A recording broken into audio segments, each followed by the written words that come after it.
Sob a proteção de Deus, declaro aberta a presente sessão.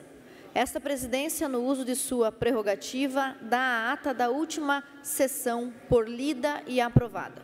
Informo aos senhores deputados que o expediente foi disponibilizado eletronicamente.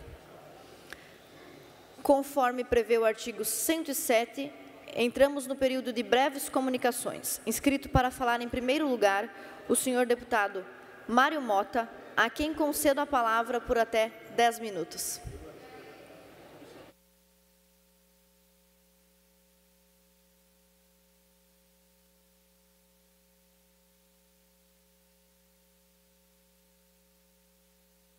Senhora presidente em exercício, deputada Ana Campanholo, demais integrantes da mesa, demais colegas presentes na plenária, deputados e deputadas, a todos os presentes neste plenário da Assembleia Legislativa. Eu subo a essa tribuna hoje movido por uma causa que exige muito mais do que discursos.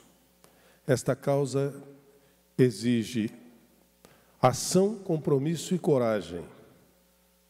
Maio é o mês em que o Brasil se veste de laranja para celebrar algo que jamais deveríamos esquecer: a urgência de proteger nossas crianças e adolescentes contra o abuso e a exploração sexual. O Maio Laranja, cada cor é dada a um mês, esse foi instituído pela Lei 14.432 de 2022, teve o seu ápice no último dia 18, data que carrega uma ferida aberta em nossa história, o caso da menor Araceli Cabreira Crespo, uma menina de apenas 8 anos, brutalmente assassinada em 1973 no Espírito Santo, num crime bárbaro que até hoje permanece impune. Araceli não pode e não deve ser esquecida, e o seu nome não pode ser apenas símbolo de dor. Que ele seja também um chamado à responsabilidade das famílias, das escolas, dos estados e da sociedade. Falar sobre esse tema não é fácil, mas o silêncio me parece ser ainda muito mais cruel. A violência sexual contra crianças e adolescentes não escolhe classe, cor ou território. Ela se esconde em lugares que deveriam ser seguros, muitas vezes, talvez a maioria, dentro da própria casa onde moram. Nas escolas, nos bairros, e só há uma maneira de romper esse ciclo: falando, educando e agindo. Por isso, iniciativas como o Maio Laranja são fundamentais. E não devem ser apenas campanhas de conscientização. São estratégias de enfrentamento com palestras, rodas de conversa, capacitação de profissionais, mobilização comunitária. Felizmente, avançamos um pouco. A recém-aprovada Lei 14.811 de 2024 é um passo firme na direção da proteção. Esta lei criou, no ano passado, a Política Nacional de Prevenção e Combate ao Abuso e à Exploração Sexual.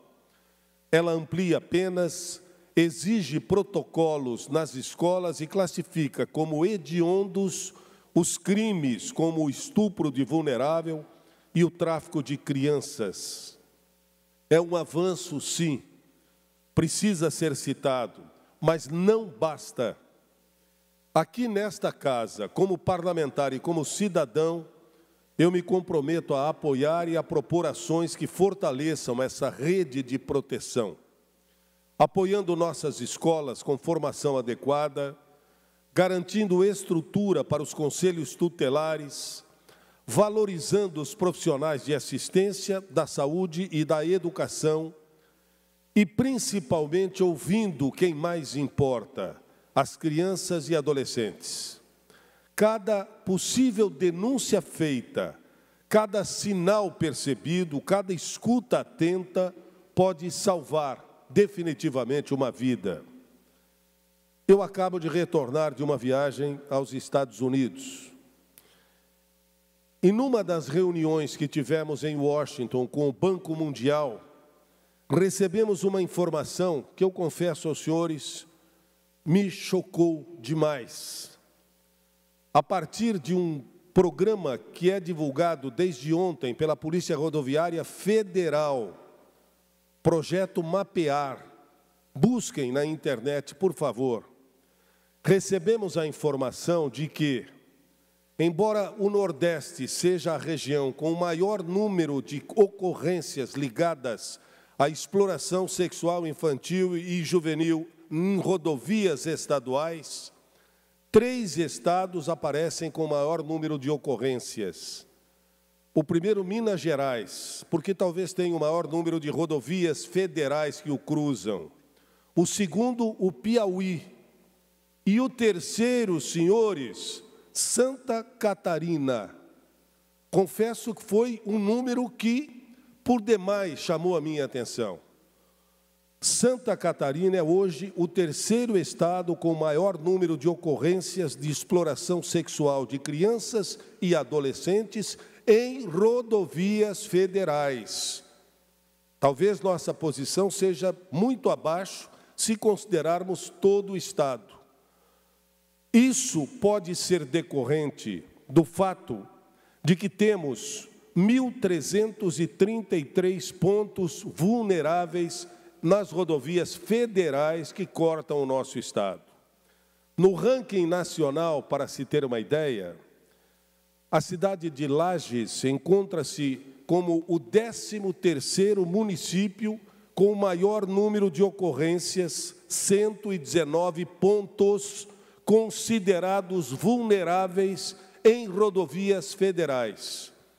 E ficou claro, quem conhece a região, porque nós temos o cruzamento de 2 das mais movimentadas rodovias federais que cortam Santa Catarina, a BR-116 e a BR-282.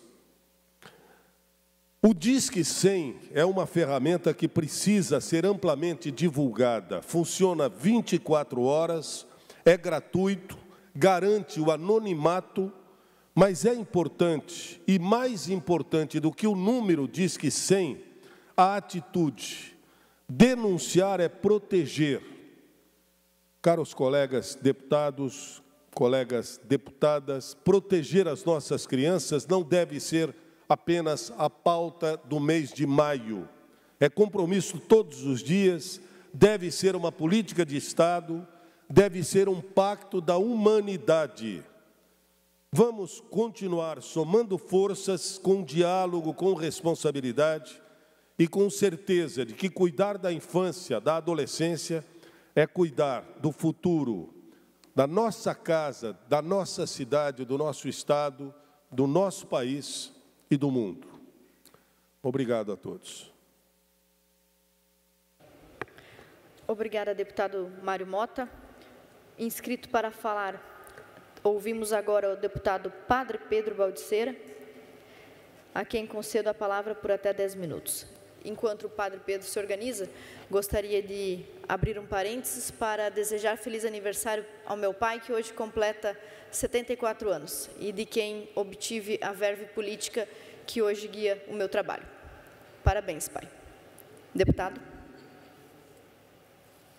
Bons e longos anos de vida. Obrigada. Senhora Presidenta, senhores deputados, deputadas, gostaria de saudar aos aposentados e aposentadas do Poder Judiciário que estão aqui na construção e na busca da paridade, uma luta mostrando aí a resistência e a persistência na conquista dos direitos que deveriam ser garantidos a cada um e a cada uma de vocês. Eu gostaria, à tarde de hoje, trazer presente 2, 3 pontos que julgo importante, porque esta Casa Legislativa, neste dia de hoje, dia 20 de maio, realiza o primeiro seminário das práticas integrativas e complementares, através do ForPix. Já há vários anos, aqui instituído por esta casa, e junto ao Fórum Pix, também uma comissão de trabalho especial realiza no dia de hoje um seminário, primeiro deles, e na sequência outros em outras regiões do estado serão realizados para aprofundar, debater, discutir e aprofundar a temática que envolvem as 29 práticas integrativas e complementares em saúde no estado de Santa Catarina, e que hoje elas fazem parte do Sistema Único de Saúde. Acredito de que a persistência na capacitação, formação dos agentes e, ao mesmo tempo, também na luta para garantir estas práticas no Sistema Único de Saúde em cada um dos diferentes municípios do estado, tem que ser permanente. E nós queremos que, de fato, elas, além de serem instituídas, elas possam, na prática, acontecer lá na ponta, no atendimento à nossa população. E eu tenho percebido nessas andanças de que, aonde os municípios têm adotado algumas delas, porque todas, talvez não haja a necessidade e as demandas do município, mas tenho percebido de que aonde elas acontecem, a vida das pessoas, a gente sente e percebe que é melhor. Porque se trabalha a autoestima. E quando nós falamos das práticas integrativas e complementares, falamos da integralidade do ser humano. Nós não podemos ficar apenas parado na patologia. Nós temos que ir além. A pessoa é um todo, não é um aspecto apenas. E as práticas integrativas trabalham a pessoa na sua integralidade. Nós temos que tratar as causas da doença. E muitas vezes nós tratamos de uma forma paliativa. Ficamos apenas na redundância que é a consequência. E nós não vamos na origem, na causa delas. Por exemplo, tratar de hipertensão, a hipertensão, nós ficamos na consequência.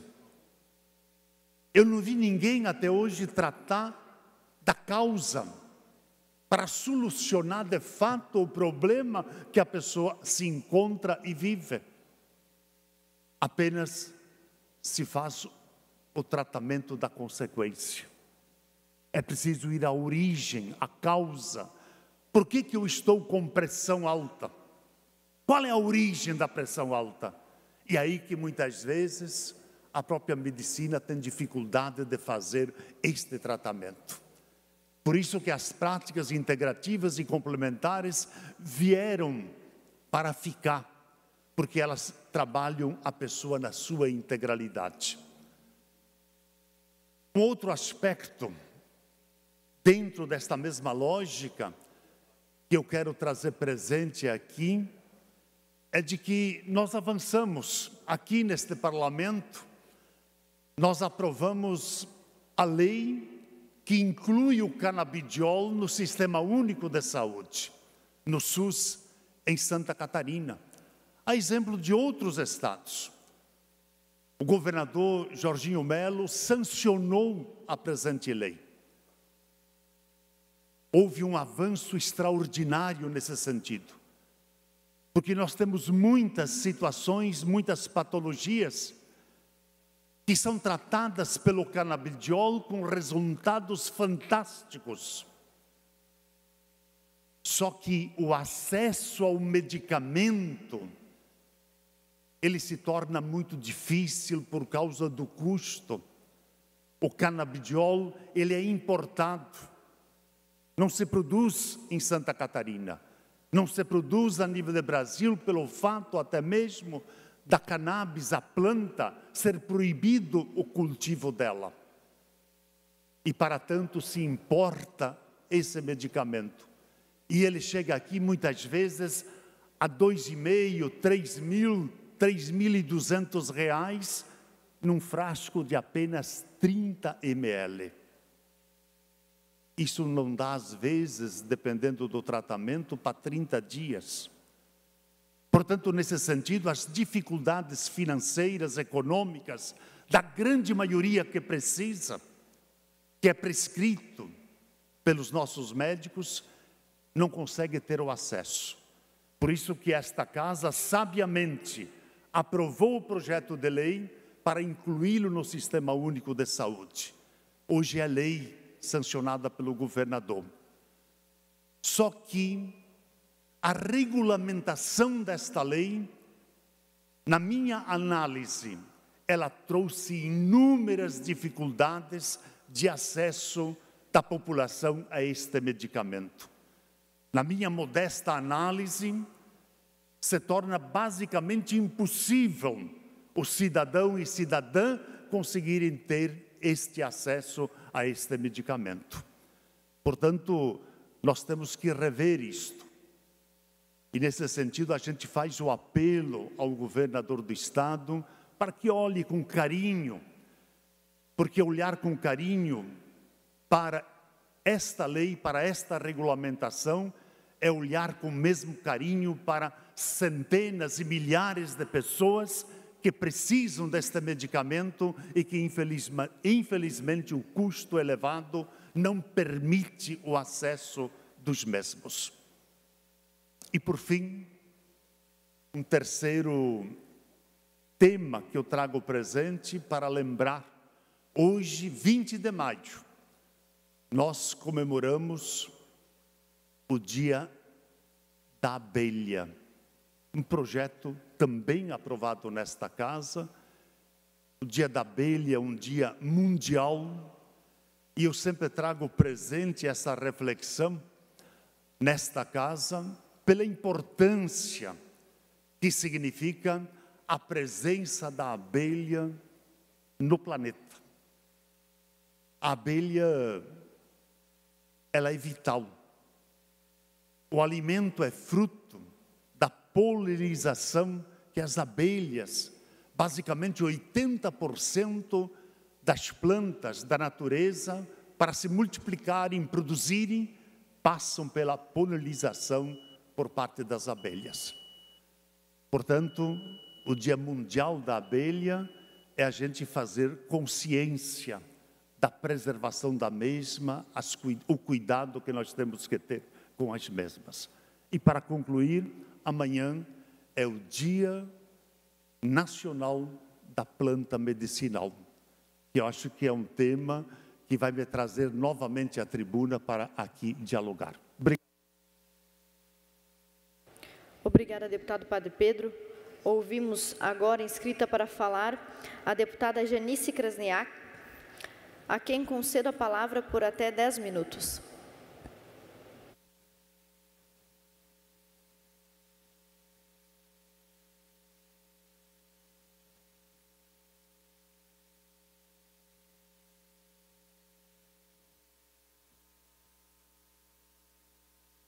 Senhora Presidente, senhores, boa tarde. É com enorme orgulho que venho a esta tribuna para falar de um dos eventos mais emocionantes e significativos do nosso calendário do Estado de Santa Catarina. As Olimpíadas das APAES 2025, rumo ao Oeste Catarinense. Tradicionalmente realizadas em cidades do litoral e do centro de Santa Catarina, como Jaraguá do Sul, Joinville, Gaspar, Criciúma e Tubarão, as Olimpíadas das APAES têm sido muito mais do que uma competição. Elas representam um espaço de encontro, inclusão e fortalecimento dos vínculos entre as 18 regionais da Federação das APAES de Santa Catarina.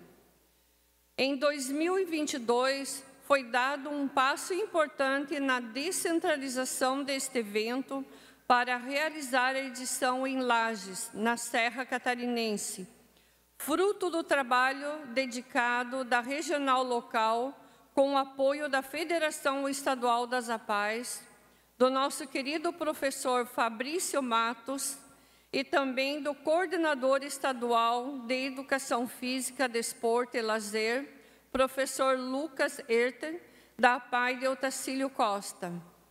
Esta ação de descentralização se deu por acreditar no valor do interior do Estado, no protagonismo de todas as regiões e na necessidade de promovermos uma verdadeira equidade territorial.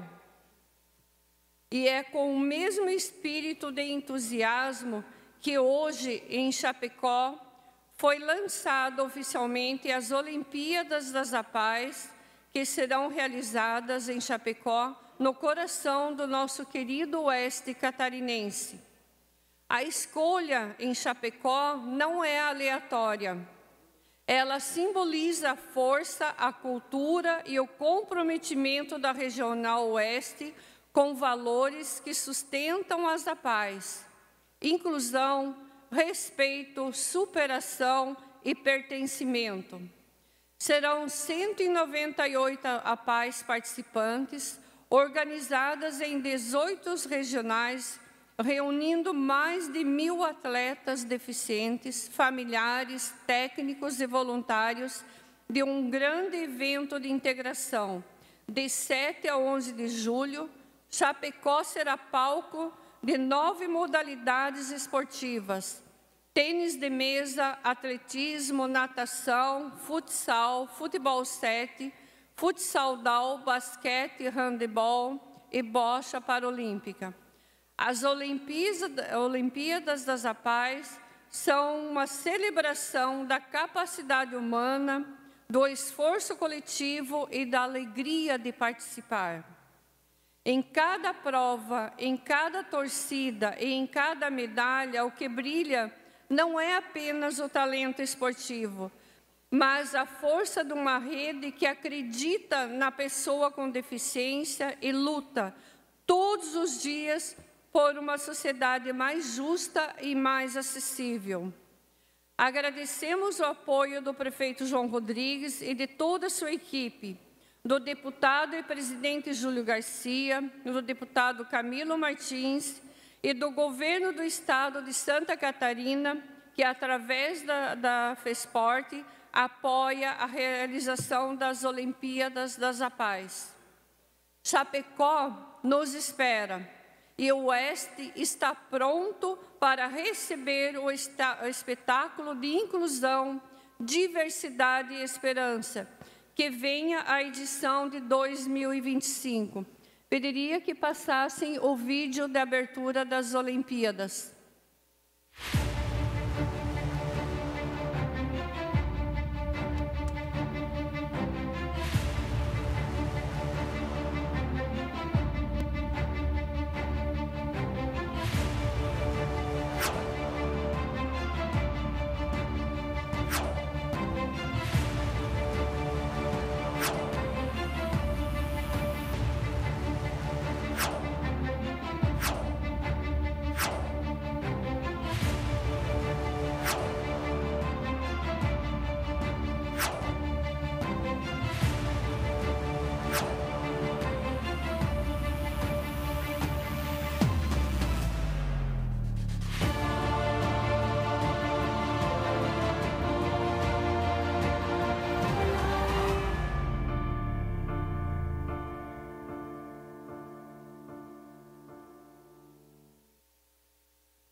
Obrigada, senhora presidente. Deputada Janice, eu peço uma parte apenas, em primeiro lugar, para enaltecer a vossa fala. Eu sempre tive uma ligação muito forte com a área esportiva, aliada em paralelo à comunicação e à educação, uma vez que a minha formação é na educação física. Eu participei muito da realização dos Jogos Abertos de Santa Catarina desde 1975, realizado, curiosamente, na cidade de Chapecó. Posteriormente, contribuí, de algum modo, humildemente, na provocação para que a então FESPORT da época, que era chamada COD, primeiro DED, depois Coordenadoria de Operações de Esportes, introduzisse os jogos micro-regionais, os regionais, classificatórios aos Jogos Abertos, para facilitar a participação dos municípios menores. Mas até agora eu estou falando do esporte de competição, praticado pelas pessoas, pelos atletas em si. E eu comecei a ter uma relação mais formalizada com as Olimpíadas da APAI a partir de uma edição de Jaraguá do Sul, quando tive o privilégio de ser convidado para ser o mestre de cerimônias. Na época, era muito relacionado ao meu serviço, meu trabalho de comunicação. E voltei a ter muitos contatos com outras Olimpíadas regionais e estaduais. Foi o caso dessa de Lages, quando também estava presente, de uma maneira muito privilegiada, convidado a ser o apresentador da solenidade em si do evento. Retornei a Lages a questão de um mês para coordenar a apresentação da Olimpíada Regional, classificatória dos municípios que iriam a Chapecó. E a minha manifestação é apenas no sentido de reforçar que, mesmo participando de muitas atividades relacionadas ao esporte formal, ao esporte chamado competição, eu fui compreender a força que o esporte tem na formação do ser humano quando comecei a me envolver diretamente com a Olimpíada das APAES. Então, eu queria enaltecer, dizer que, se os colegas não tiveram oportunidade ainda de presenciar uma cerimônia de abertura, mais até do que a própria competição em si, porque o que menos importa é o nível técnico dos atletas, mas, sem dúvida, participem e compreenderão claramente o que eu tento expressar, parabenizando a vossa fala. Muito obrigado. Obrigada. Obrigada, deputada Janice. Ouvimos agora, inscrito para falar, o deputado Júnior Cardoso, a quem concedo a palavra por até 10 minutos.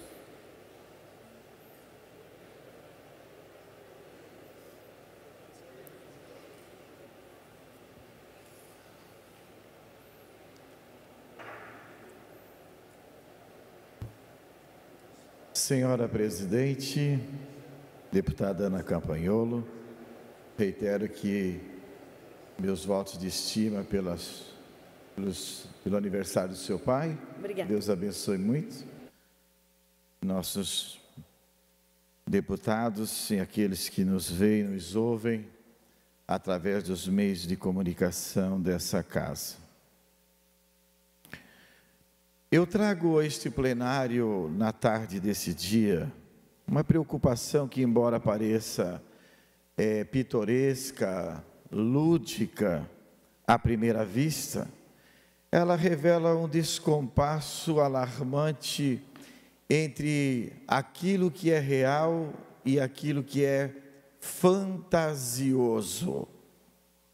Eu me refiro a crescente práticas de adultos tratarem bonecos hiperrealistas, conhecidos como bebês reborn ou bebês renascidos, como se fossem crianças vivas, humanas, dotadas de alma, consciência e direitos.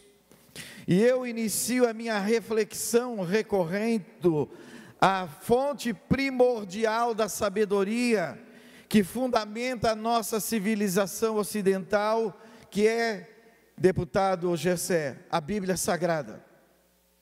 Gênesis, no capítulo 2, versículo 5 ou 7, nós encontramos uma descrição sublime do momento da criação. A Bíblia diz: e formou o Senhor Deus o homem do pó da terra, e soprou em suas narinas o fôlego da vida, e o homem se tornou alma vivente. Quando Deus fez o homem, Deus pegou uma massa chamada barro, fez um boneco, e esse boneco não se mexia, não respirava, não tinha vida, não tinha expectativa, não tinha temperatura corporal. Aí Deus diz: está faltando alguma coisa para esse boneco. E a Bíblia Sagrada diz que Deus foi e fez assim, ó, soprou nas narinas, deputado Sargento Lima, e o homem tornou-se alma vivente. O homem se levanta e torna-se um homem natural, espiritual, produto do sopro da vida. O Criador, em sua infinita sabedoria, moldou o corpo humano e em seguida concedeu-lhe algo único e transcendente, qual seja o fôlego vital que nos torna seres viventes. Da mesma forma, a criação da mulher, narrada no mesmo capítulo, demonstra o cuidado e a intenção divina na formação dos seres humanos. Quando Deus chamava Adão pela viração do dia, para conversar com ele sentado no divã, e ele conversando com Adão, ele notava que Adão era um homem triste. Adão era um homem que não tinha uma companheira, e pela primeira vez na Bíblia Sagrada e na história da humanidade, é falado de anestesia, porque Deus induz um sono profundo em Adão, e quando Adão está dormindo, Deus vai lá e arranca um pedaço de osso dele chamado costela, e da costela ele faz uma mulher. Deus não usou látex, não usou vinil, não usou borracha para colocar o deputado Júnior Cardoso falando para os catarinenses na tarde de hoje. Não foram objetos produzidos em série, criaturas únicas, dotadas de alma, consciência e propósito. A vida humana, portanto, não é algo que possa ser replicado por mãos humanas, mas nem por mãos habilidosas. Não é algo que pode ser simulado por silicone, tinta ou mecanismos, por mais realistas que pareçam. A vida é um dom sagrado, um mistério profundo que transcende a nossa capacidade de reprodução. Senhoras e senhores, é com preocupação que observo o crescimento de um fenômeno inquietante em nossa sociedade. Pessoas tratando boneco de silicone, os chamados bebês reborn, como se fossem seres humanos e reais. Essas bonecas que custam 10 mil, são fabricadas com técnicas sofisticadas para imitar a aparência de um recém-nascido, com detalhes de pele macia, veias aparentes, rugas e cabelos implantados fio a fio. São objetos de coleção, artesanato de alta qualidade, e não há problema algum em apreciá-los de forma alguma. No entanto, o que temos presenciado vai muito além das simples apreciação estética ou do colecionismo. Temos visto pessoas que atribuem esses objetos a status de seres humanos, tornando-os como filhos, exigindo para eles direitos e serviços destinados a pessoas reais. Recentemente, casos alarmantes têm chegado ao conhecimento de todos nós. Quais sejam? Pessoas buscando atendimento no SUS para essas bonecas, como se fossem pacientes reais, desviando os recursos e atenção que deveriam ser direcionados aos seres humanos que realmente necessitam de cuidados médicos. indivíduos exigindo acesso a filas preferenciais, assentos reservados e outros direitos destinados a gestantes, idosos e como pessoas como crianças de colo, baseado na posse desses objetos. Outro sim, e isso é grave, solicitação para que instituições religiosas realizem rituais sagrados como batizados para bonecas, como relatado pelo padre Christian Shankar, de Divinópolis, estado de Minas Gerais, que precisou emitir uma nota esclarecendo que não ia realizar cerimônias. Na Igreja Católica, as crianças são batizadas. Nas igrejas evangélicas, as crianças são apresentadas. E é um absurdo você pegar um boneco de plástico ou de vinil diante de uma população e dizer: nós vamos apresentar ao Senhor esta criança que acaba de nascer. Isso é uma desconstrução da obra-prima da criação, que é o homem que Deus criou. Senhoras e senhores, precisamos ser claros nisso. Um objeto, por mais realista que seja, nunca será um ser humano. Por quê? Porque não respira, não tem batimento cardíaco, não tem consciência, não nasceu no ventre materno e nem recebeu sopro divino de vida. Quando permitimos que a linha entre o objeto e os seres humanos se tornam tênue, corremos o risco de banalizar a vida humana. Para finalizar a minha participação, eu quero deixar claro que eu não estou aqui de forma alguma para julgar as motivações pessoais que se apegam a esses objetos. Não, porque eu sei que por trás de muitos casos existe história de luto, de solidão, de carência. Agora, o que nós não podemos é permitir que o sofrimento individual se converta em desordem coletiva. Portanto, esta iniciativa busca proteger tanto a sociedade quanto aqueles que pela fragilidade emocional perderam o limite entre o real e o simbólico. Eu termino a minha fala por conta do tempo. Um dia o salmista escreveu assim, no Salmo 139 e o versículo 13: Tu criaste o íntimo do meu ser e me teceste no ventre da minha mãe. Mais um minuto, senhora presidente. O que o salmista estava dizendo? Olha, quando você foi fecundado, os meus olhos já estavam sobre ti. E todo avanço e todo progresso que tu Mais 30 segundos. contemplava. Quando tu era tecido, entretecido no ventre da terra, eu já te contemplava. Então, finalizando as minhas palavras, não é uma empresa, uma indústria de manufaturados que vai sobrepujar a obra-prima da criação que foi o homem. Muito obrigado. Obrigada, deputado Júnior Cardoso.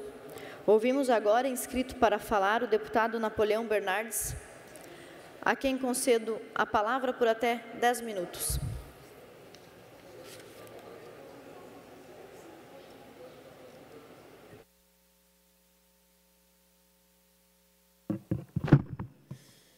Cara presidente, deputada Ana, caros colegas deputados, todos aqueles que nos acompanham em plenário, nas redes sociais.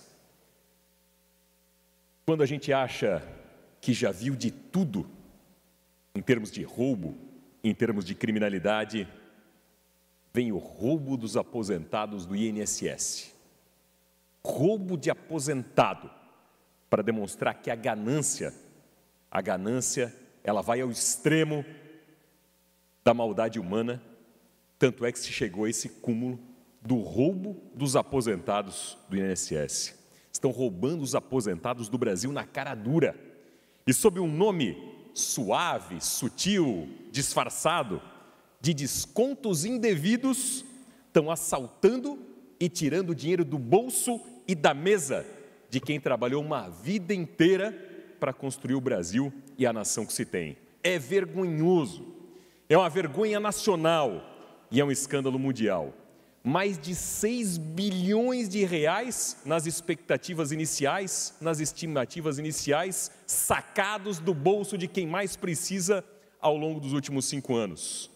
Os números iniciais dessa apuração apontam que só em Santa Catarina, mais de 400 mil aposentados foram saqueados no bolso e foi tirado dinheiro do salário sagrado da aposentadoria, da mesa da sua família, do remédio que precisa para sobreviver, para enriquecer organizações criminosas. Gente acamada, gente doente, gente vulnerável, gente morta.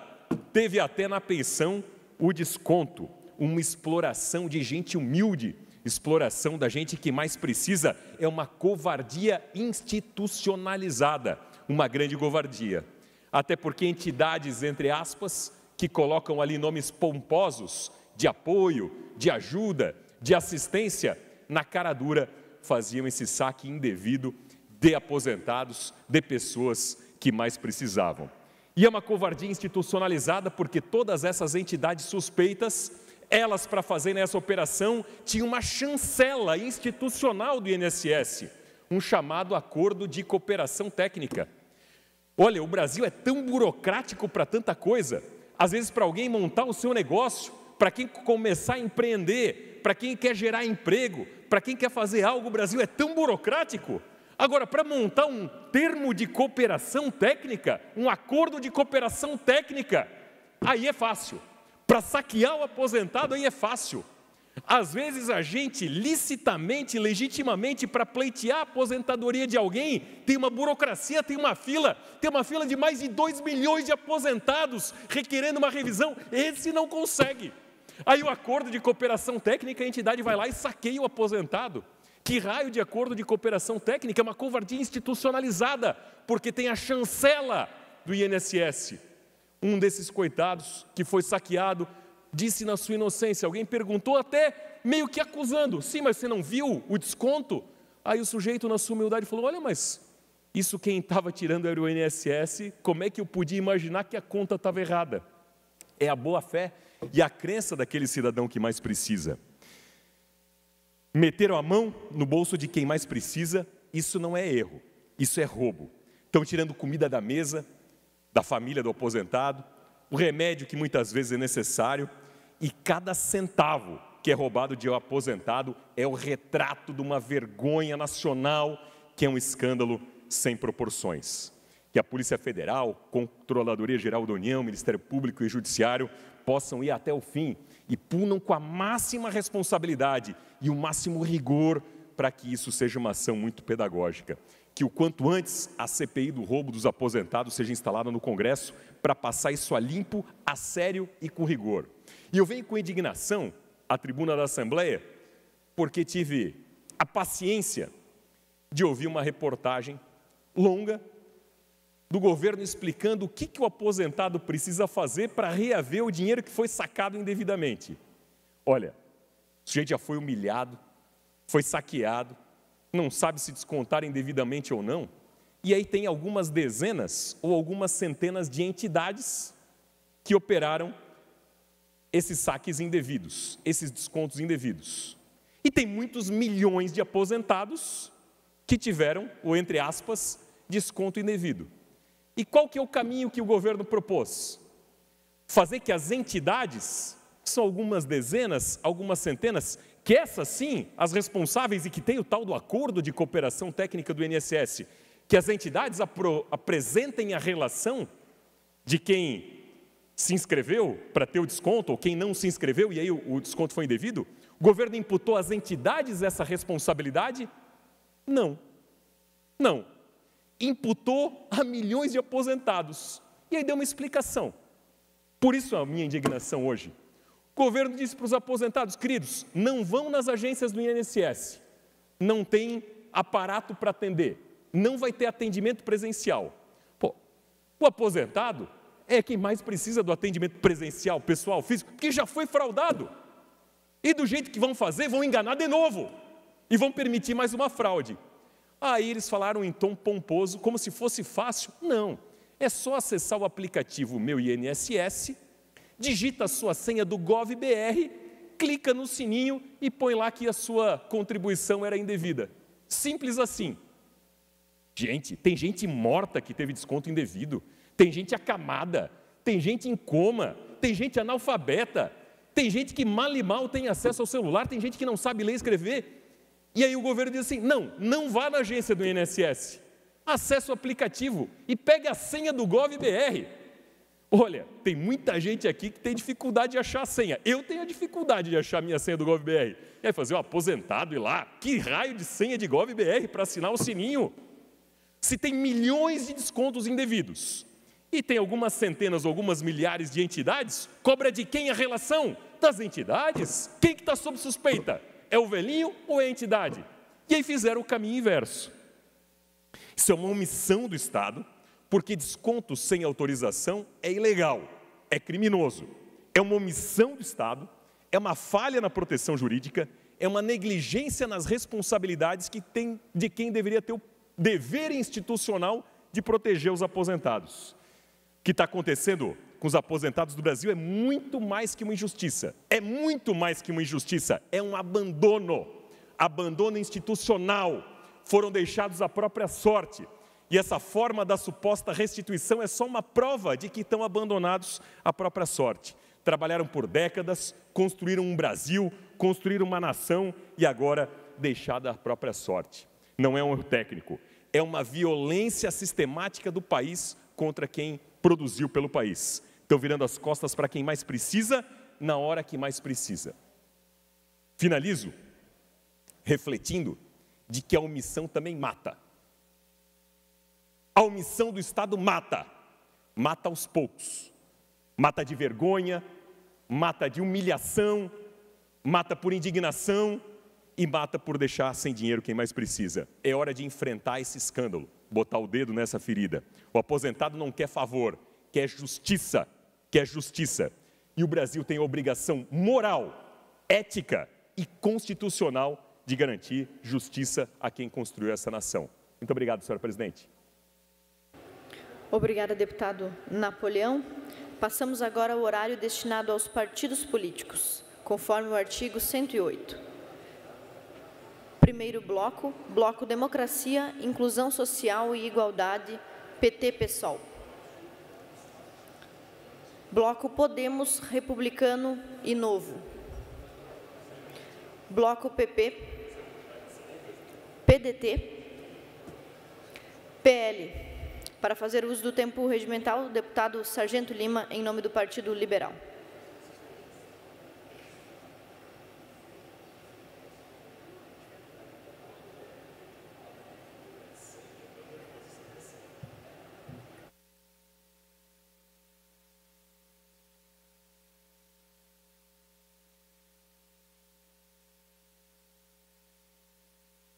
Bom, vamos lá. É público e notório de conhecimento de todos que eu não sou um deputado das minorias. Eu nunca escondi isso de ninguém. Eu não sou um político que trabalha para minorias. Eu sou um político que trabalha única e exclusivamente para as maiorias. Para a maioria esmagadora, aquela maioria que acorda cedo, que vai para o trabalho, que tem carteira assinada, para aquela maioria que empreende, que abre seu comércio, que trabalhou uma vida inteira para uma maioria. Eu não trabalho para minorias. E também confesso aqui em dizer que pouco me importa os problemas das minorias. Pouco me importa, não me interessa em absolutamente nada o problema das minorias. E existe agora uma minoria que eu quero chamar a atenção, mesmo que eu não me importe, que são essas pessoas que são adultos brincando com um boneco de silicone. Gente, isso é uma trama. Podem ter a mais absoluta certeza disso. Uma grande trama.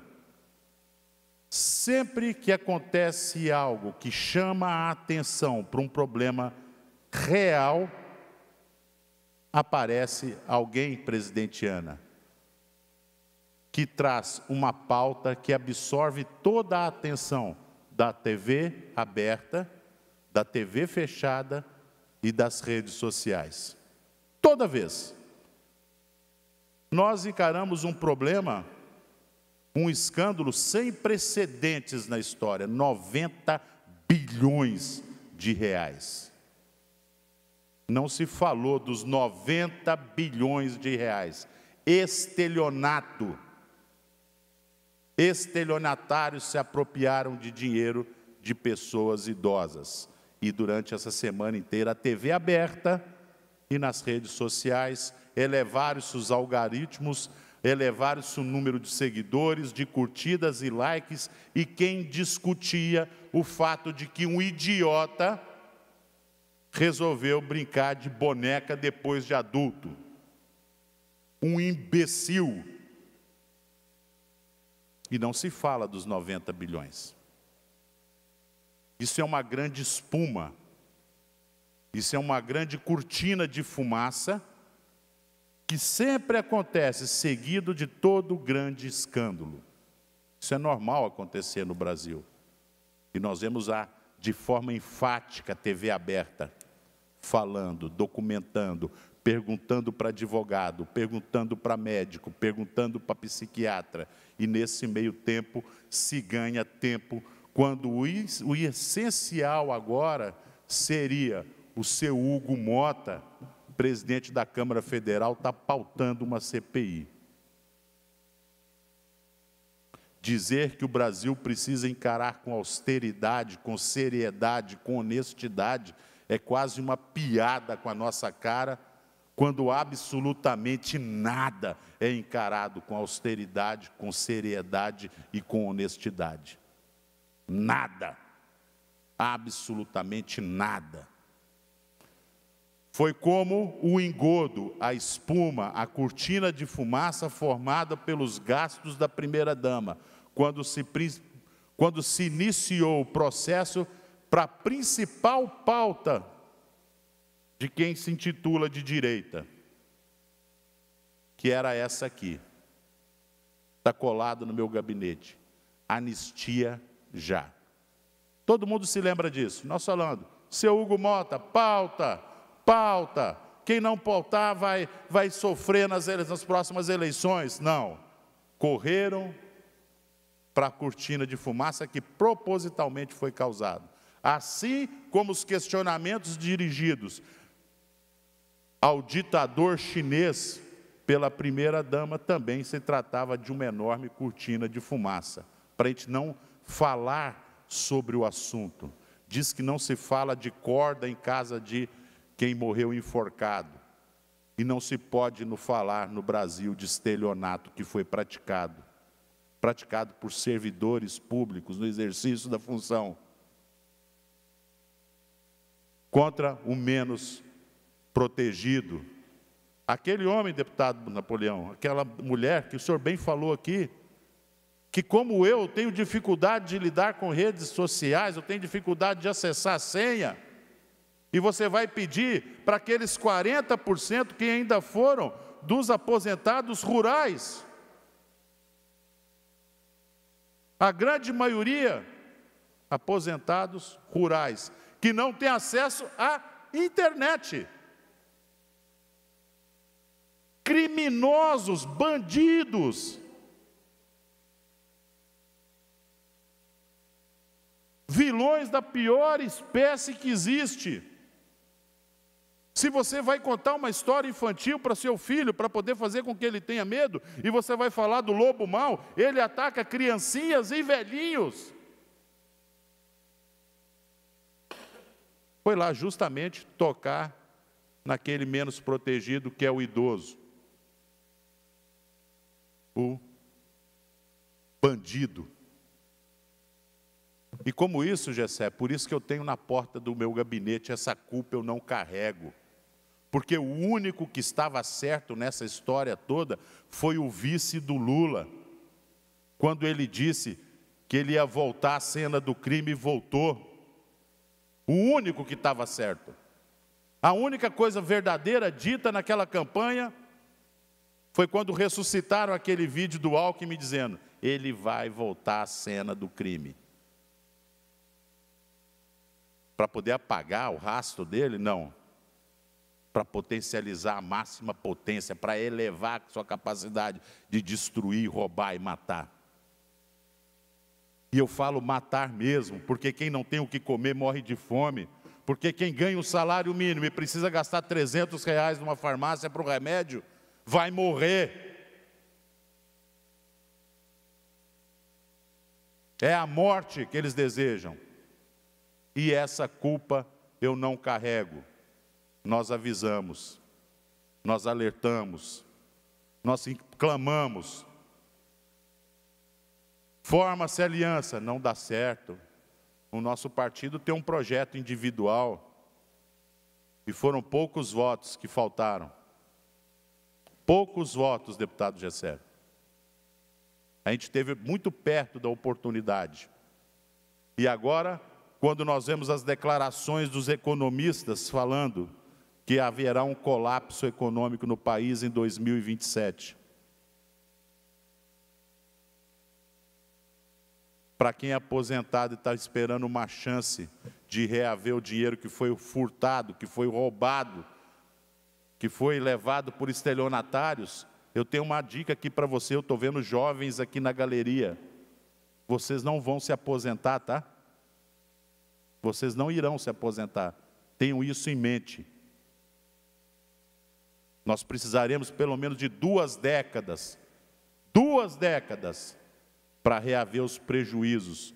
Nós estamos falando de 90 bilhões de reais. 90 bilhões de reais.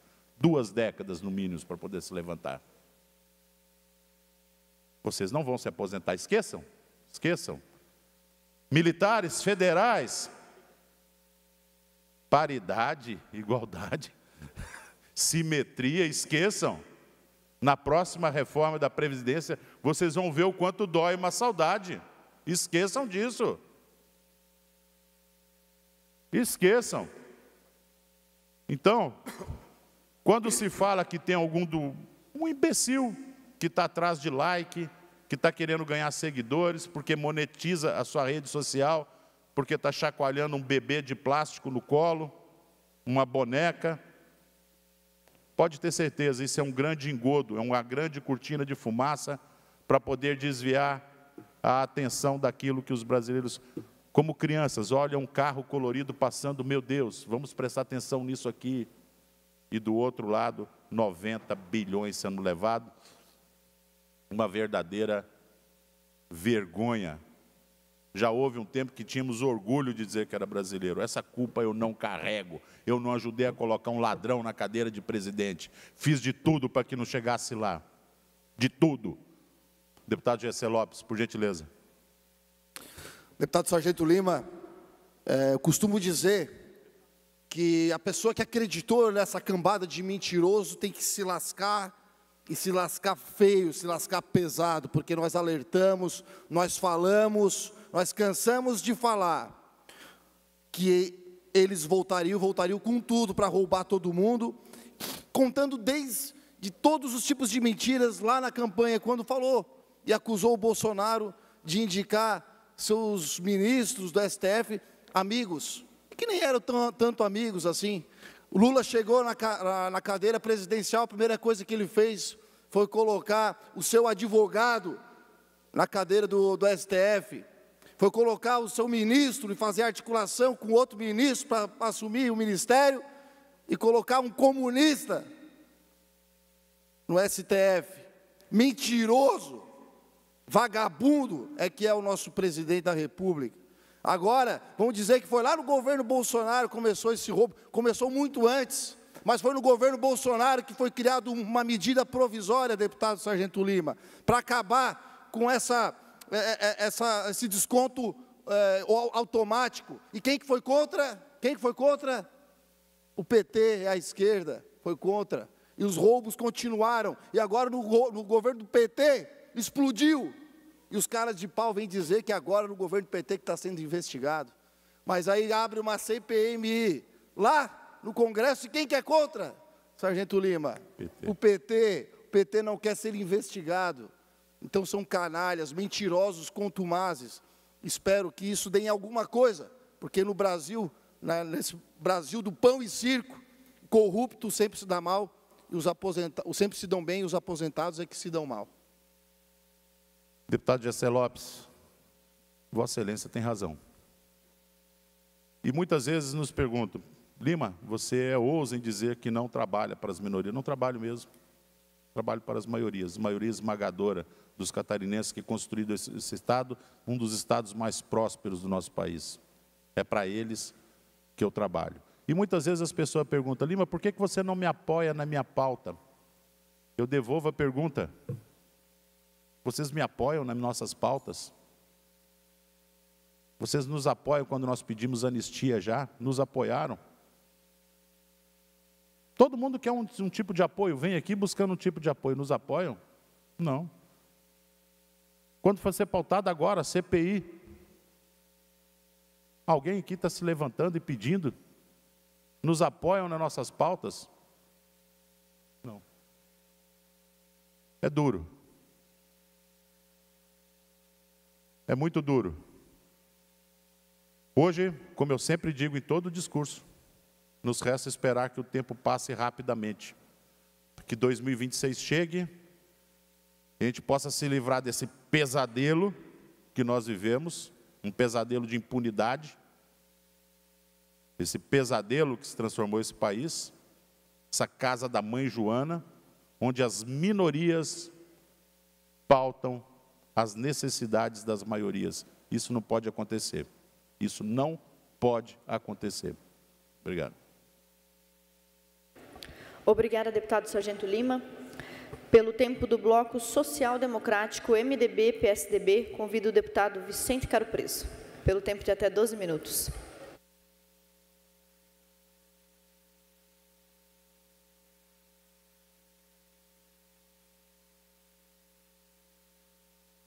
Obrigado, senhora presidente, senhores deputados, senhoras deputadas. Eu tenho a falar a vocês a respeito de um tema urgente, humano e que impacta diretamente a vida de milhares de catarinenses: o acesso ao tratamento com medicamentos à base de canabidiol pelo SUS. Foi publicado, enfim, o decreto 988 do Governo do Estado de Santa Catarina, que deveria regulamentar a Lei 19.136, aprovada nessa Casa Legislativa e sancionada pelo governo Jorginho Melo em dezembro do ano passado. A aprovação aqui dos 40, 39 votaram a favor, 1 absteve-se. Uma lei da qual fui relator e autor do texto final, que foi um substitutivo. O projeto é de 2021, de origem da deputada Paulinha, aprovada por ampla maioria, como acabei de falar. Trata-se de uma legislação pioneira no Brasil, que garante o fornecimento gratuito de medicamentos à base de cannabis para fins medicinais, sem restrição de patologia. Uma conquista baseada na ciência, na prescrição médica responsável e na compaixão com quem sofre. Um avanço que nasceu aqui na Alesc e que coloca o nosso estado, Santa Catarina, na vanguarda dessa pauta tão sensível, senhoras e senhores deputados. Mas, infelizmente, preciso dizer com todas as letras, o decreto publicado não regulamenta muita coisa. Em vez de trazer soluções concretas, criou uma comissão, empurrou decisões para a frente e adiou o que deveria ter sido resolvido com urgência. A própria lei determinava que a regulamentação fosse feita até março deste ano. Estamos em maio e o que temos é apenas mais um passo da burocracia, sem prazos, sem protocolo, sem resposta real para quem espera por esse tratamento com esperança e muitas vezes com dor. E eu afirmo mais uma vez, quem tem dor tem pressa. Não é admissível que pacientes continuem esperando indefinidamente por um tratamento que já tem respaldo científico, que já é autorizado judicialmente em inúmeros casos e que agora é garantido por lei estadual. Hoje, apenas 3 tipos de epilepsias farmacorresistentes têm acesso ao canabidiol pelo SUS em Santa Catarina. E, mesmo assim, os familiares enfrentam uma burocracia cruel e desanimadora. Venho a falar porque muitas vezes somos instados pela nossa profissão de neurologista a fazer e a preencher esses laudos intermináveis. Enquanto isso, pessoas com autismo, dor crônica, fibromialgia, Parkinson e outras condições neurológicas seguem aguardando a definição deste protocolo, que já deveria ter sido publicado pela Secretaria de Saúde de nosso Estado. Mas o decreto não fixa nenhum prazo, absolutamente nenhum. É importante reforçar, o canabidiol não possui efeitos psicoativos, não afeta o sistema nervoso central e tem benefícios terapêuticos comprovados, como a redução da ansiedade, da dor, da inflamação e de crises convulsivas. Estamos falando de um medicamento com custo elevadíssimo, dependendo da formulação. Um frasco de 30 ml pode custar mais de R$2.000, valor que a maioria das famílias simplesmente não consegue pagar. Sim, a criação da Comissão de Trabalho para o uso medicinal do canabidiol pode ser um passo, mas não pode ser desculpa para a lentidão do processo. É papel do Estado garantir o acesso à saúde com responsabilidade e agilidade. Não há justificativa para mais adiamentos. É empurrar o problema com a barriga. Enquanto a burocracia avança lentamente, pessoas reais sofrem, famílias lutam, buscam alternativas, vendem o que têm ou simplesmente desistem de esperar. Reafirmo aqui o meu compromisso com essa causa. Estarei vigilante, firme, atuando e cobrando do Governo do Estado de Santa Catarina, tão bem representado na Secretaria de Estado da Saúde pelo nosso secretário, que respeite a lei, aprovado por essa Casa por 39 votos a favor e apenas uma abstenção. Que haja, portanto, com a celeridade que o tema exige, que coloque a vida e o sofrimento humano acima da lentidão da máquina pública. Porque o Estado não pode virar as costas para quem precisa de tratamento. E porque, repito, quem tem dor tem pressa.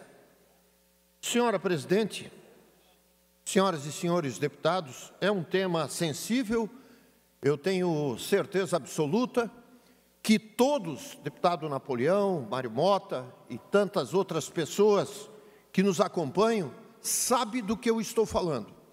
O número de casos de pessoas com transtorno do espectro autista é assustador. E muitas dessas têm indicação de todos os profissionais, neurologistas, psiquiatras, neuropediatras, a fazerem o uso dessa medicação. Para se ter uma ideia, a mãe desesperada, a família desesperada, que muitas vezes convive com uma criança ou com uma pessoa que entra em surto, ela faz de tudo para se ver livre dessa situação. Muitas famílias, no caso as mães, que é a pessoa que trata o filho, que limpa o filho, que faz tudo pelo filho, não pode trabalhar por causa do tratamento que muitas dessas pessoas exigem com múltiplas profissões para ser avaliado inicialmente ou então continuado nas avaliações e tratamentos necessários. E não raras vezes é necessário o uso de medicamentos. Alguns medicamentos nós sabemos que funcionam e outros medicamentos a gente sabe que funciona muito bem. Esse é o caso dos derivados da cannabis para uso medicinal. No caso, o canabidiol, que hoje é encontrado nas farmácias por um preço médio acima de R$500, uma ampola, um vidro com 30 ml. E a prescrição é feita pelos médicos, enfim, e são poucas as famílias que dão conta de comprar, de adquirir e de persistir no tratamento dessas crianças, dessas pessoas com esses problemas de comportamento, sem falar nos problemas intermináveis de dor crônica, que muitos pacientes com câncer,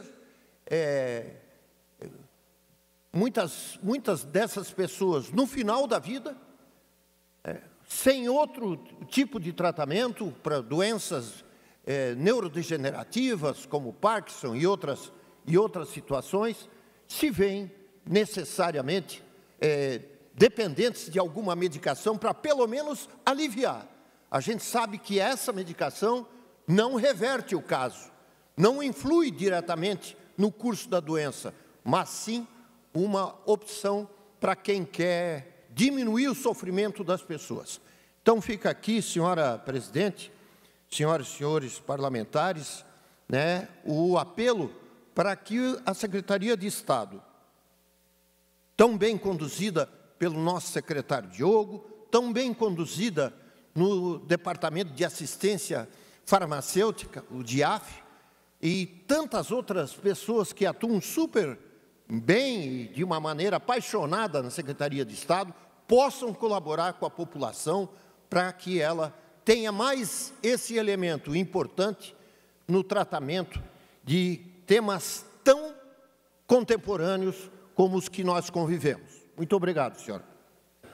Feita a manifestação, deputado Dr. Vicente Caro Preso. Na sequência, em nome do Bloco União, PSD e PRB, ocupará a tribuna para a sua manifestação, deputada Ana Campagnolo. Vossa Excelência tem o tempo de até 10 minutos. Obrigada, senhor presidente. Cumprimento aqueles que nos acompanham na galeria, aqueles que nos ouvem em casa e também os deputados aqui do plenário ou que nos assistem dos seus gabinetes. Senhores, eu fico feliz e triste ao mesmo tempo de saber que enquanto existirem deputadas feministas nesse plenário, deputada Ana não perde uma eleição. Porque sempre tem um absurdo atrás do outro para combater aqui nessa casa. Projeto de lei, política pública, evento, uma infinidade, uma coletânea de absurdos que não cansa de acontecer aqui dentro. E é por isso que hoje eu quero falar especialmente com os deputados homens que nos ouvem aqui nesta casa, mas também com você, cidadão, que é funcionário público e que pode eventualmente ocupar um cargo público, pode estar no legislativo, no executivo ou na administração pública. Esta semana agora, aportaram na CCJ, na Comissão de Constituição e Justiça, 3 projetos absurdos, insanos, propostos por uma deputada feminista nessa casa. Trata-se do projeto 164, 165 e 166. Esse último falta só mais um 6 para ser o próprio número do capeta, né? Pois bem, o PL 164 propõe que seja vedada a nomeação de homens que sejam réus de crimes de violência. Ou seja, não é aquele homem ou aquela pessoa condenada por um crime de violência, aquele que é réu, cuja ação não está concluída, que não foi ainda condenado. Este projeto de autoria da deputada feminista aqui dessa casa veda a nomeação destas pessoas para cargos e funções de confiança na administração pública de Santa Catarina. Não sendo suficiente esse absurdo, nós temos o projeto de lei 165, que suspende, senhores, suspende o pagamento, suspende o salário dos homens que são servidores públicos efetivos, aquele que passou num concurso público, mas que por alguma razão está sendo investigado por um crime de violência. E é muito interessante que no artigo 3º diz assim, ó, que este salário será suspenso quando houver indiciamento, quando houver recebimento da denúncia, ou seja, o Poder Judiciário recebeu a denúncia para investigar. O acusado não foi condenado a nada ainda, mas a deputada feminista já propõe que ele perca seu salário. Pois bem, e no artigo 3º também diz que nos casos em que for decretada medida protetiva, que é concedida em caráter de urgência, ou seja, aquela medida protetiva que não deu direito ao contraditório. Aquela medida protetiva que nós sabemos no Brasil, mais de 90% das medidas protetivas solicitadas são quase que automaticamente concedidas pelos juízes. Então, a deputada feminista vem para esta casa propor que homens, pessoas da administração pública, tenham seus salários suspensos por terem sido acusados, não por terem sido condenados. E não bastasse isso, senhores, o projeto 166, que prevê a cassação automática.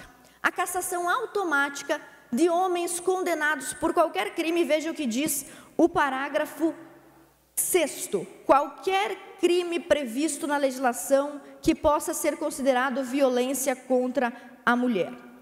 Bom, todos esses 3 projetos que aportaram agora na CCJ são flagrantemente inconstitucionais.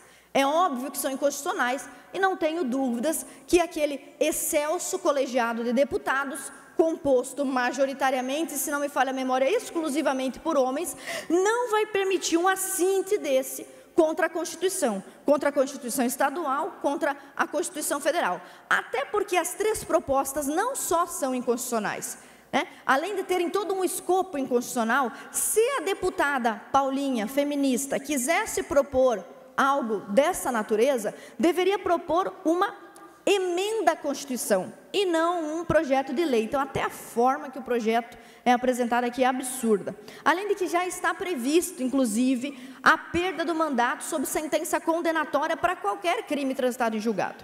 Ou seja, esses 3 projetos feministas são só mais uma prova do pensamento supremacista dessa turma de radicais, do pensamento sexista, sectário e da androginia do movimento feminista, inclusive dentro dessa casa. E por que eu digo inclusive dentro dessa casa?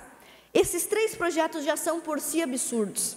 Mas se você ouviu o que as próprias feministas pensam sobre os homens e sobre os direitos humanos vinculados aos homens, quanto à prerrogativa de inocência, quanto ao abono em favor do réu, o direito a defender-se, o direito ao contraditório em um processo judicial, pois bem, se você levar em conta o que elas dizem, o que sai da própria boca delas, você verá que a tudo isso se soma ainda o fato de que as feministas defendem que quando um homem for acusado de alguma coisa, não é necessário investigar nada. É preciso acreditar na palavra da vítima sem prova alguma. E não é de surpreender que esse projeto venha para essa casa, apresentado justamente pela deputada Paulinha, que é justamente aquela que aqui dentro dessa casa acusou injustamente o deputado Ivanates de violência política de gênero. E agora está propondo que não só o deputado seja automaticamente cassado, como perca o seu salário. Ou seja, a sanha que move o coração da deputada Paulinha é intragável, assim, é incontrolável. Não temos o que fazer contra a vontade que as feministas têm de oprimir nessa casa. Pois bem, olha só o que elas disseram num evento institucional pago por essa casa. Essa é a parte mais grave. Você, homem, que trabalha para pagar seus impostos, está pagando por essa... Eu adoro essa caricatura que eu fiz delas aqui, ó. A caravana feminista que anda o estado todo de Santa Catarina falando mal de todo mundo que não é elas mesmas. Deveria se chamar bancada narcisista. Pois bem, nesta caravana feminista promovida pela Assembleia Legislativa, uma vereadora do PT, que já foi do PT, acho que agora não é mais, mas o coração ainda é petista. Uma vereadora de esquerda deu a seguinte declaração diante das deputadas feministas dessa casa em um evento pago por essa casa, sobre a punibilidade dos homens. Pode colocar o vídeo, por favor. Teve um caso de uma vereadora que se sentiu vítima de violência política e entrou com processo na comissão de ética. O que aconteceu na sequência? Lá na Assembleia, a deputada Ana Campagnolo saiu em defesa do vereador que produziu a violência política. Aquela mulher declarou ser vítima de violência política. Isso a gente precisa considerar porque é como ela sentiu, como ela considerou aquilo uma agressão para ela. E não é o agressor que vai determinar a violência, é a vítima que determina, é o que ela sentiu para declarar-se vítima. E não cabe a nós julgamento. Vamos julgar o quê? Uma mulher se sentiu vítima de violência política, a gente precisa reconhecer essa manifestação dela. Talvez seja um elemento para a gente considerar como é importante. Como violência sexual contra a mulher. O agressor pode falar o que ele quiser. Ela foi estuprada, ela é a vítima. Então, na violência política, se ocorrer a violência e a mulher reconhecer a violência política, é a narrativa dela, acho que isso que precisa ser validado. Então, senhores, vocês estão ouvindo aqui a deputada de esquerda. O que ela está dizendo aqui? Quem determina se alguém é culpado ou não de um crime é o sentimento da vítima. Pelo amor de Deus, a pessoa se sente de uma determinada forma e não tem obrigação de provar que um agressor realmente praticou aquela agressão de alguma natureza, sem falar da quantidade enorme desses crimes que são configurados de forma subjetiva. No Brasil, nós temos inúmeros exemplos de falsa acusação. O mais épico de todos é o caso do Neymar com aquela modelo lá, Nájila, que depois de anos de investigação comprovou ser falso. Mas a gente tem também o caso do Rafael Ilha, no ano 2000, um ex-integrante do grupo Polegar, que foi acusado de sequestro e agressão e depois a própria mulher admitiu que estava mentindo. Nós temos o caso de uma universitária em Franca, em 2016, onde a própria jovem depois reconhece que não aconteceu aquele crime. Temos o caso também do Kleber, um artesão negro de 41 anos, falsamente acusado por uma menor de 13 anos, que só depois de muitos anos preso pôde ter sua inocência reconhecida. Então, quando nós estamos falando desses três projetos, desses três absurdos propostos pela deputada Paulinha, nós estamos falando de uma crise civilizatória, que é quando os direitos humanos são tratados como uma piada dentro desse parlamento. A própria proposição dessa pauta é uma vergonha para essa casa. E me admira, senhores deputados, que aqui entre 37 homens, mais uma vez, tem que ser uma deputada mulher, deputada Ana, a vir defender aqui dos homens os seus direitos mais básicos. Deputado Ivan, o senhor queria uma parte? Deputada Ana, eu tenho acompanhado as manifestações da senhora e, claro, registro aqui a minha alegria de ver uma deputada com tanta combatividade e com tanta força na hora que fala as suas razões. Você vê o absurdo, do jeito que a proposta é apresentada, o sujeito é o acusador, a vítima, o promotor e o juiz. Então, ela estabelece o processo, ela estabelece as razões do processo e ela também estabelece a sentença do processo. Então, tudo que se conheceu de processo jurídico no país. Mais um minuto para concluir, deputado. Obrigada, deputado Ivan. É isso mesmo que o senhor pontuou aqui. Os direitos mais básicos que qualquer cidadão, não somente um homem. Mas essa casa é cheia de excelsos juristas, de advogados, de pessoas que trabalham com a lei, afinal, todo legislador precisa trabalhar com a lei. E todos aqui precisam reconhecer esses direitos básicos que cabem tanto ao homem quanto à mulher. O direito ao contraditório, o direito à defesa, o pressuposto de inocência e o abono em favor do réu. Coisas que nessa casa são constantemente jogadas na lata do lixo pelas duas deputadas feministas que fazem coro na bancada feminina, que sequer deveria existir, porque é uma vergonha dentro dessa casa. Obrigada. Feita a manifestação, deputada Ana Campagnolo. Na sequência, deputado Tiago Morastoni, Vossa Excelência, que fará uso da palavra no bloco Podemos Republicanos de Novo, tem o tempo de até 10 minutos, deputado.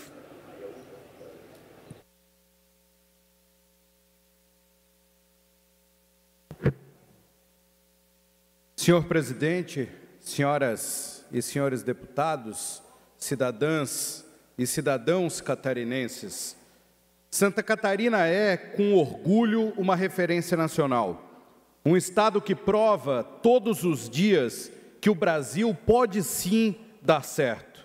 Somos um exemplo de equilíbrio entre o desenvolvimento econômico, a responsabilidade fiscal e a eficiência na gestão pública.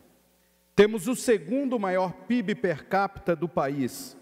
Somos líderes nacionais em setores estratégicos como tecnologia, indústria, agropecuária e turismo.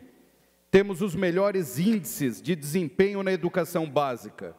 Figuramos entre os estados com a menor taxa de desemprego e temos a maior expectativa de vida do Brasil.